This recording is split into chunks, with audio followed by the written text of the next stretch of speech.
I'm Lee Moore. I'm Rob Moore. And this is the Chinese Literature Podcast. Rob, we've been doing a lot of poetry recently. Today we are going to the other end of the spectrum. I'm dragging you in, dude. It's sci-fi time. I've been threatening for the longest time to make you read a whole bunch of sci-fi in a row because I know you don't like it. And this is it. This is step one for my plan of conquest. A plot worthy of a bad science fiction novel, Rob.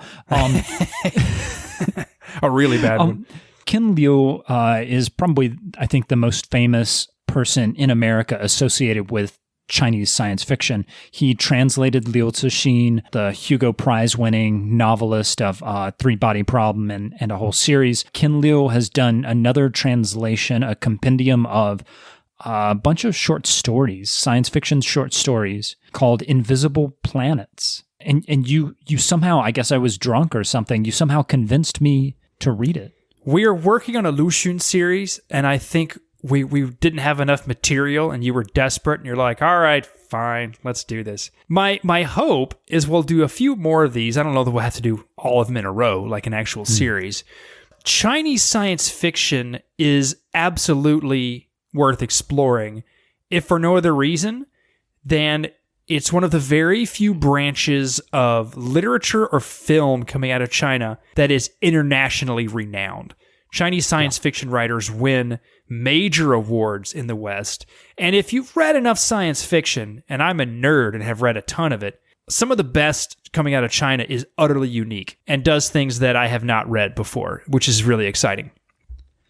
I have a couple of questions for you, Rob, but first I think we should get straight to the story. We're looking today at Chen Qiufan's Year of the Rat, which is the first story in Ken Liu's Invisible Planets. Do you want to just give the plot outline, if you can call it a plot? It is a plot. I think it's a plot. So Year of the Rat follows a group of young men and women in the so-called Rodent Control Force, a military unit whose job it is to kill off genetically engineered rats living somewhere in the north of China. Genetically engineered for, I think, the consumer market, the rich consumer market that kind of escaped or were perhaps let go and have begun to change and alter and evolve on their own. I can't really say how the story ends because unlike, say, a Lu Xun short story, if I tell you how it ends, it's going to spoil a lot of the rest of the story. Suffice it to say, things are not easy. They get really, really weird, and the rats turn out to be a whole lot more than they appear to be. And like I said, there was no real plot. There wasn't, at least in terms of like development. That doesn't mean it's not an interesting story because it's fascinating. And I say this as someone who is very skeptical about science fiction. The story is insanely good. It's dancing around political themes. So first off, these people who are killing rats, the story doesn't use this term. They're part of the Yizu, the ant tribe. This is a term coined by a sociologist describing those people who were overeducated and underworked in China in the 2010s. And this seems to be some sort of like Rooseveltian employment scheme. It's not entirely clear what's going on here, but the narrator is a very educated person. He's just going around killing rats for the nation. These rats also seem really, really human. Yes. They stand on 2 feet. They can do tricks. They're intelligent. There's something fascinating. And then when they have to brain them with sticks and spears and other things, it's very disturbing. And it's happening as we're hearing this propaganda about a war that China is having with the Western powers. Disagreement. I don't think it's not really open war, but I think they're having there's some cold sort of conflict war of some kind. Question 1. Is this even science fiction? Like there's almost no science fiction-y element. I mean, the rats are genetically engineered to stand up and they're very humanoid. It just seemed like fiction to me. Well, anymore, I think the term that they're starting to give to most things anymore is speculative fiction. If you want to read I think, a fun discussion of genre, and we're both nerds, so trying to nail down what is or is not science fiction. Don't use the term nail down after discussing this story. Yeah, exactly. It is kind of gross. Anyway, trying to nail down what that is next to impossible. Because no matter what you find, there's always a quote-unquote classic in the field that doesn't have any of the things you just described. Yeah, I'm very skeptical of the usage of the term speculative fiction because what kind of fiction isn't speculative? Right. There's that too. I mean, you can read a lot about it. Anyway, I have no problem not calling it science fiction, but the fact that you are dealing with genetically engineered super rats, you wouldn't necessarily find that in, say, William Faulkner, for example. That's a very petty sort of difference, but that's sort of where the genre thrives, is like, science, you want science? We have genetically engineered rats. Boom, let's go with that, right? Star Wars is often called science fiction. Negative. There's nothing scientific in any corner of Star Wars. They're in space. Yeah, that's pretty much it, right? I think that I know why this is called science fiction or speculative fiction or whatever, but I'm going to table that discussion and we'll get back to it. This kind of reminded me of George Orwell and maybe like Yes. Animal Farm or 1984. It's a discussion that's completely unrelated to anything in terms of Animal Farm, at least. Like you're kind of pushed into reading it as a political parable, but if you just read the story on its superficial level, it's just this kind of weird story that's actually quite uninteresting. It's only when you read it while you're thinking about the political meanings that it actually becomes really fascinating. And well, the reason that I think that this is important, and the reason that I think that this is called science fiction, even though it's not really that science fiction-y to me, is because science fiction, in China at least, science fiction has a lot more latitude in terms of what you can write. It's the censors aren't paying as close of attention to it. If he just kind of took away the genetically engineered rats and made them something else and didn't call it science fiction, this would be way more politically sensitive. You couldn't publish that kind of stuff at all. No, that's a great point. And in fact, like you, at a certain point early in the story, I went, rodent control force. I mean, if these were aliens or something, I think I'd be on board with rats. What the heck? Chen Qiufan does something really intriguing with his language, and he trots out a ton of what sounds like boilerplate communist rhetoric. Like, here's a classic example when they're being taught and instructed by the district main administrator. He's sort of what's called in the story the good cop. It says this in the story. Finally, he offered us a vision of the hope and faith placed in us by the people.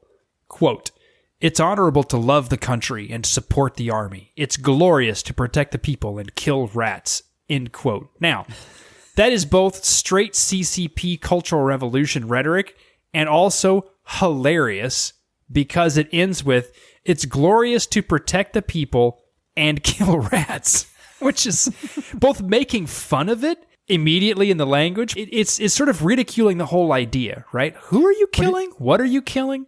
But that's the important thing, and I think this is what makes the science fiction label so important, is if you're not reading it carefully, if you're just reading it on a superficial level, that could easily get past you, and you could just take this seriously. Oh, we're protecting the nation and killing rats.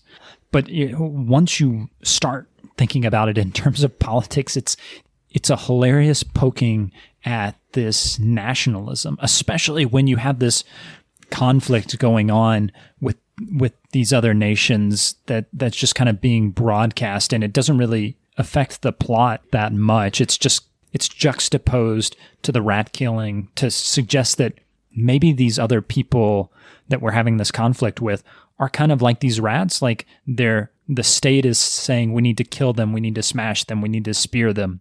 Well, and what's important to remember too is that the rats are domestic creations. These aren't necessarily representative of the outside forces, which are quote unquote the real problem.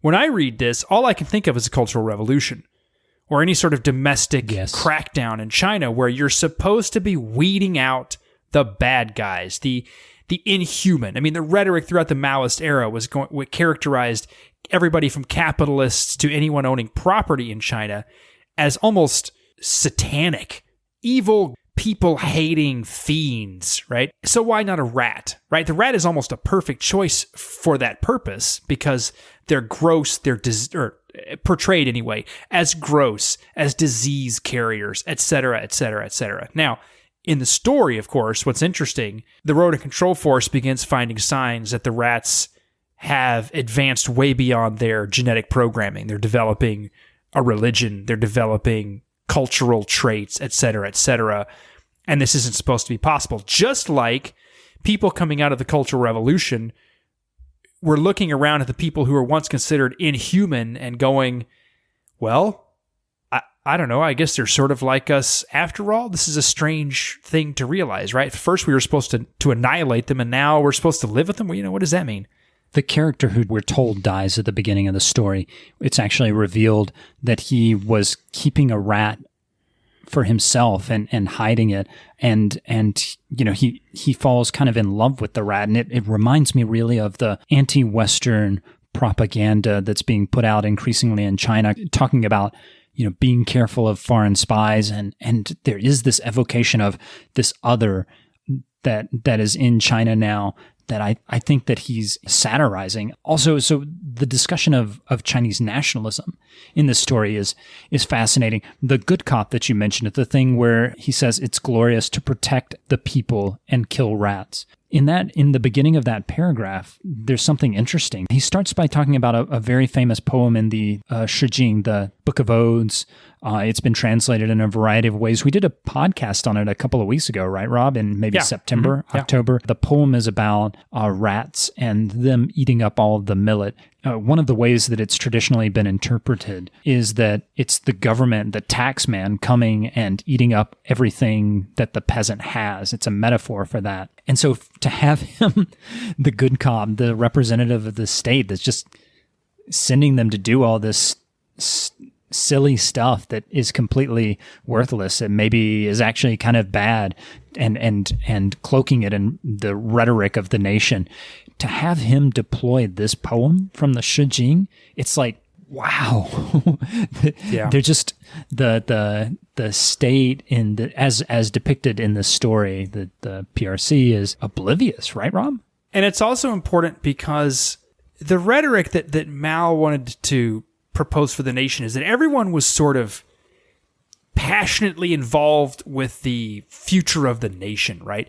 And what's striking in this one is that basically nobody in the road and control force, except one nut job, actually cares about killing rats. None of them really knew what to do, and so why not just do this thing for a while and get a job afterwards? Nobody's passionate about it. Nobody hates the rats. No one really, frankly, cares. And that's an interesting critique because you can see a lot of the people involved in the political action in China looking at it the same way. Why should we serve in the party and further its aims? Well, I don't know. What else am I going to do? But the apathy is an even more stringent, I would say, critique. Like in Lord of the Flies, for example. You have a bunch of people that have descended into anarchy and chaos and are sort of getting off on the violence because that's sort of what's inside them, Because it's a way to indict the evils of communism or whatever. I'm moving back to the story again out of Lord of the Flies. There's no communism that I know of in Lord of the Flies. But what if the people involved in this just are doing it for a paycheck? That's something else again. There's no inspiration.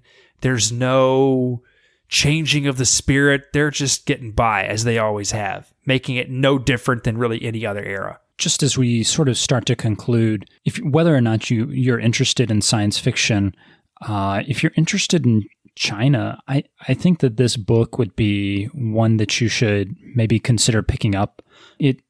At least the stories that I've read have been pretty entertaining. Maybe it makes a good stocking stuffer, Rob. I think so. I think it does make a good stocking stuffer. And I also make this case for a lot of my favorite Chinese science fiction, and you'll see a lot of that in this collection. It reads like old school sci-fi in the best sort of Ray Bradbury, Arthur C. Clarke, sort of the old guard science fiction, in that it doesn't often get so fancy that you find yourself 20 pages in before you go, I'm sorry, what is happening here? Right? Something like this story, as you mentioned, is only quote unquote science fiction because it has genetic engineering involved.